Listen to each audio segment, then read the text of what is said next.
नेहा जी, राधे राधे महाराज जी।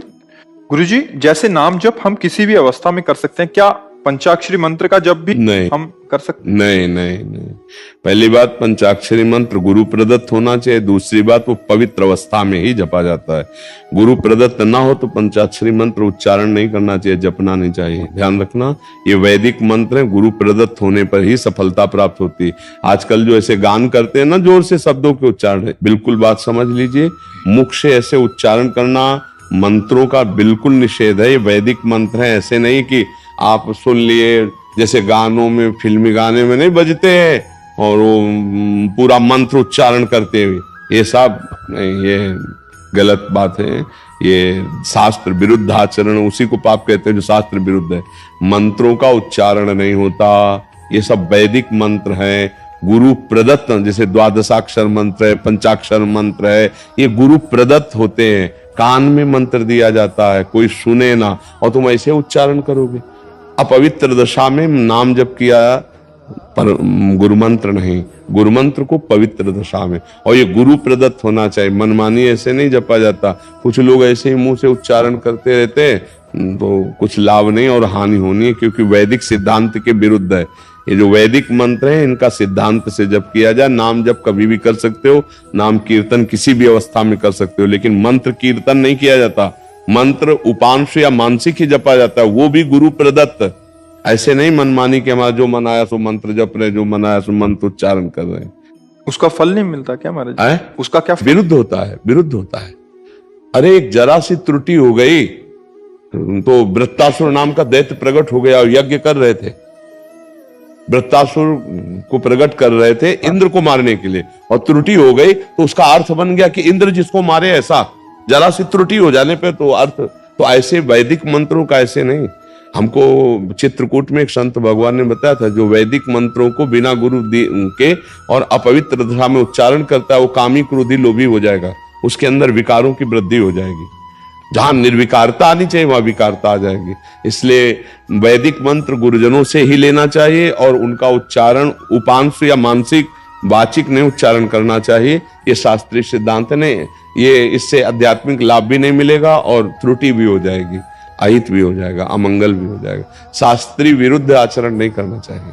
आजकल क्या महाराज जी, कुछ लोग किताबों या वानियां आदि से पढ़ के, क्योंकि बहुतों ने जैसे अज्ञानतावश मंत्रों की बुक्स महाराज जी निकल चुकी हैं, उससे लेके खुद तो उससे क्या लाभ मिलता है? कौन सिद्ध हो गया है? कौन शांति को प्राप्त हो रहा है? किसको ब्रह्म ज्ञान प्राप्त हो रहा है? कौन भक्ति में है? जो शास्त्री गुरु मर्यादा से चल रहे वो, ये नहीं तो पाखंड, नाटक, नौटंकी। एक लोटा जल चढ़ा दिया उससे तुम्हारी भक्ति हो जाएगी? मनमानी वैदिक मंत्रों का गान कर रहे हो, उच्चारण कर रहे हो, उससे कोई लाभ मिल जाए क्या? कौन सा लाभ मिला है?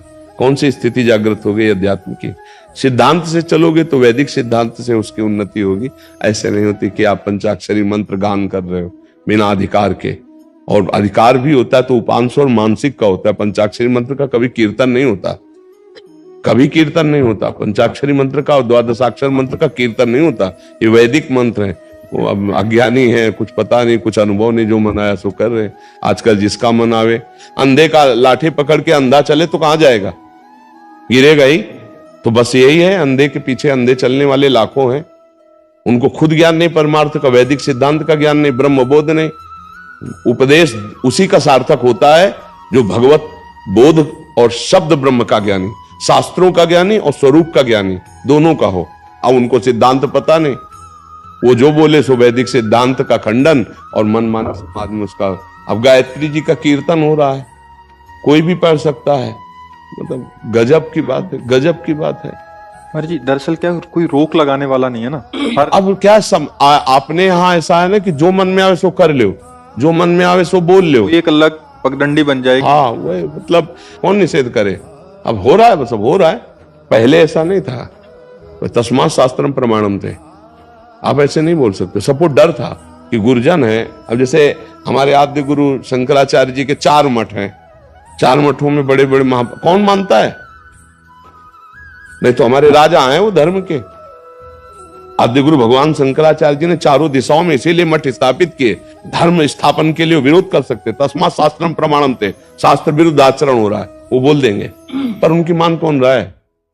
कौन मान रहा है? गुरुजनों की कौन मान रहा है? आचार्यों की कौन मान रहा है? सब मनमानी आचरण। ऐसे तो महाराज जी आगे चल के बहुत ऐसा तो इसीलिए तो लिखा है कलिकाल में आगे चलकर भाव भ्रष्ट आचारा, सब संसारा धर्म सुने नहीं काना, कलिकाल बिहाल के मनुजाने माने को अनुजातन।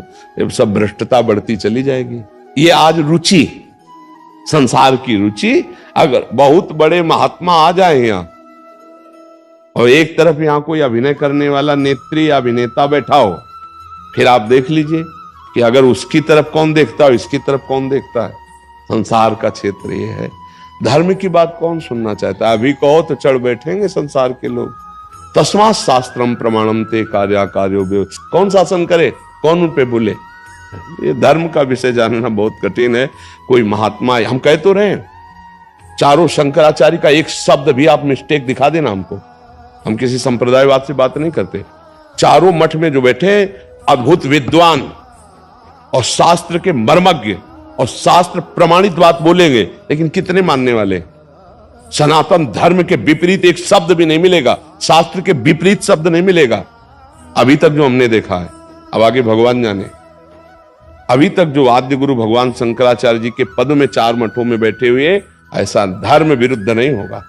शास्त्र के सम्मानित तस्मात् शास्त्रम। अब मानो या ना मानो, गुरुजनों की बातें हैं, वो तो बोल रहे नहीं, स्थापित ही इसीलिए किए गए थे पूरे भारत को धर्म के अंतर्गत बांध के रखना। विश्व विजयी आद्य गुरु भगवान शंकराचार्य, कोई बोलने वाला नहीं, सबको परास्त करके अपने सनातन धर्म के नीचे रखा। सब 4 मठ स्थापित चारों कोनों में किए। वो आज कौन मान रहा है? आचार्य परंपरा को, आचार्यों के आदेशों को कोई भाग्यशाली उपासक मानता है? नहीं, आचार्य परंपरा से कौन चल रहा? मन मानी आचरण, जो मन आवे सो बोलो, जो मन आवे सो करो। रुपया हो गया, जो मन आवे सो करो। आप भगवान हो, आपके सामने कोई टोकने वाला नहीं, कोई रोकने वाला नहीं। जैसा मन आवे अर्थ पढ़ दो, जैसा मन आवे बात बना दो। सामने वाले बैठे हैं, उनको तो ज्ञान है नहीं, वो भोली श्रद्धा, अंधी श्रद्धा, बस झुके चले जा रहे हैं। शास्त्र का क्या आदेश है, शास्त्र का क्या उपदेश है?